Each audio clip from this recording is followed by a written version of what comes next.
So I get to do this video all over again because the file is gone, lost from my computer.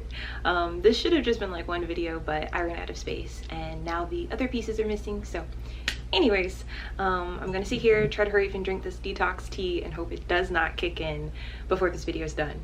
While I was in San Diego, I went to this tea place and they have this is like a holy detox and herbal relaxer. It's like Old Town coffee and tea shop. And basically the women who work there, they're like, this will have your stomach like on flat, because I've been eating bad, y'all, and my stomach is all bloated. So anyways, excuse me for my tea that's I'm probably gonna regret in a few hours, but it has to be done. You gotta cleanse that colon. But anyways, I think we left off at flew in, we're talking about Airbnb, how some of the houses don't have, well, a lot of the houses don't have AC, and yeah, if that's gonna be a problem for you, this is your heads up. This is your warning. We also we had one night, or not even one night, just like one day in a hotel, and so the hotel had AC. So yeah, if you guys had any questions about the flights, I'm really going into super detail about all of this because I know I wanted to know what it was really like flying during COVID. My friend who also went with me and got the surgery done, got our surgeries done basically at the same time. They're a nurse. They've been working at a hospital throughout this entire time. I've had to go up to the hospital multiple times for other family members. So yeah, at first we were terrified to go anywhere, but then obviously their duties because of their career and just mine towards my family, we had to get over getting, being around other people really quick. And so I can't say I was really scared to fly, but I was just wondering what it was like. And obviously if you haven't had to be around large groups of people during this pandemic, then you're probably wondering. So during our flight we had one layover, and that was in Las Vegas. And so in total we've been to 3 different airports just to get our surgery done, and all 3 airports, they were just busy as usual.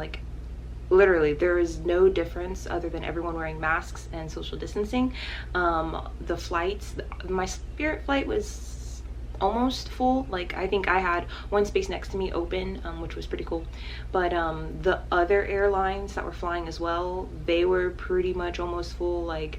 It was just a pandemic isn't even going on. People are going out, they're getting stuff done, they're seeing family. I don't know. And I saw all different types of ages. I saw people who were gray, looked like they were retired. I saw newborn babies. I saw people my age. I saw people a little older. Yeah, I mean, so if you're wondering, that's why I went in such detail about, what it's like. And so if you're worried about touching things, I'm just giving you the heads up on what's going to make your life easier. So if you're looking into flights, we just Googled it. We Googled obviously the city that we're in, and obviously our destination being the San Diego International Airport. And Google came up with all the flights, and so Spirit was the cheapest out of all of them. Where we were was 10 minutes away from the U.S. Customs and Border Protection. Now when you're looking it up on the GPS, it's basically going to say there's 3 different U.S. Customs in San Diego. You definitely want the San Isidro one. I don't know if I'm pronouncing that correctly, but I'll put it up on the screen. You want this one. This one is the closest to Viva, so keep that in mind. It's literally, the border is literally only 15 minutes away from the airport. So we were staying in, I think, Paradise Hills. And you could stay in Paradise Hills, stay in Old Town, and you're going to be basically right there, close to the border. You probably get even closer, but yeah, you want that one. If you look it up on your GPS or if you Google it, it's going to say that they don't open till 12. So obviously if you have a morning appointment, you're going to freak out. That's what we did. We're like, oh my gosh, we're going to be late, but just disregard. This is why I'm making this video, to tell you all the things that kind of worried us or freaked us out during our trip that we had no idea we'd be encountering, so you guys will be way more prepared. So yeah, the U.S. Customs and Border Protection, the San Isidro one, it's gonna say that they don't open till noon. Don't worry about that. They are open in the mornings. I don't know why the listing says that on Google and even on Google Maps.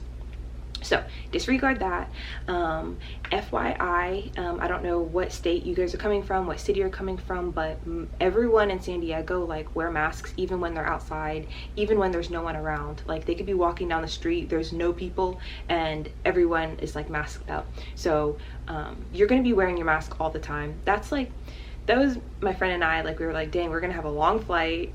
We could not take off our N95s because, you know, basically as soon as you take it off, like to even drink or to put on chapstick, I mean, you're gonna be exposed to like, you know, whatever's flying around. So you're gonna have it on the entire time you're on the flight. You're gonna have it on the entire time in the airport, in any Uber, any taxi you go to, and even walking around outside. Like the only time it came off for us were when we were back in our Airbnb or when we were back in our hotel.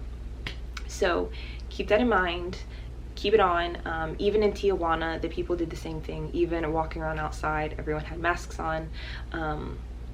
What else? When you're walking through customs, so if you want to go to Vive Plastic Surgery, you're going to definitely need a passport or they're not going to let you through customs. So bring either your passport or your passport card. Obviously, if you're a Mexican citizen, you can just, you know, you're fine. But if not, then yes, American citizens do have to have a passport or a passport card to go to Mexico. So if you want to go get your surgery, make sure you've already put in to get your passport.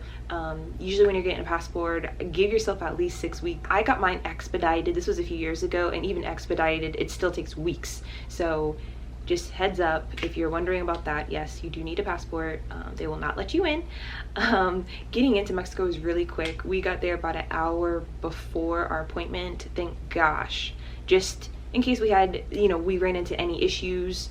That's the smart thing to do. That is the smart thing to do. Thankfully for us, we got there around 11 in the morning. We walked basically right in through the customs, and yeah, you stand in line. There's social distancing stickers on the floor. Once it's your turn, they'll call you up. You hand over your passport. They're going to ask you where you're going. Tell them where you're going. They'll give your passport back, and then if you have a bag or a purse with you, it's going to go through this, I don't know, this thing. It looks a lot like the TSA security thing. You're gonna put your bag on there, it's gonna go through the machine, and then you're gonna pick it up. This literally takes minutes, and then you just walk out the door. As soon as you walk out of that building, you are now on Mexican soil, and your phone may or may not work. So this is why we're making this video, and this is why I'm going into like ridiculous detail, so you know everything that you might encounter. So I have Verizon, my friend has T-Mobile. We both get the text saying, welcome to Mexico. This happens in every country you go into. You know, your carrier texts you, lets you know you are now on a different data. For some carriers, you're gonna have to buy a data plan to even use your phone in a different country. In others, it might be a part of your package. I don't know, it just depends on your phone provider. So my friend who has T-Mobile, they got the text and they were able to use their phone right away. I got the same text telling me, hey, you don't need to do anything, you don't need to pay, you have the international data. But that international data took over an hour to kick in. Meaning, if this happens to you, you might not be able to use your phone. That means you can't use the GPS to figure out where to go to next. That means you can't, if you're using Uber, you can't use Uber. Like, you're without a phone. You can't even make phone calls.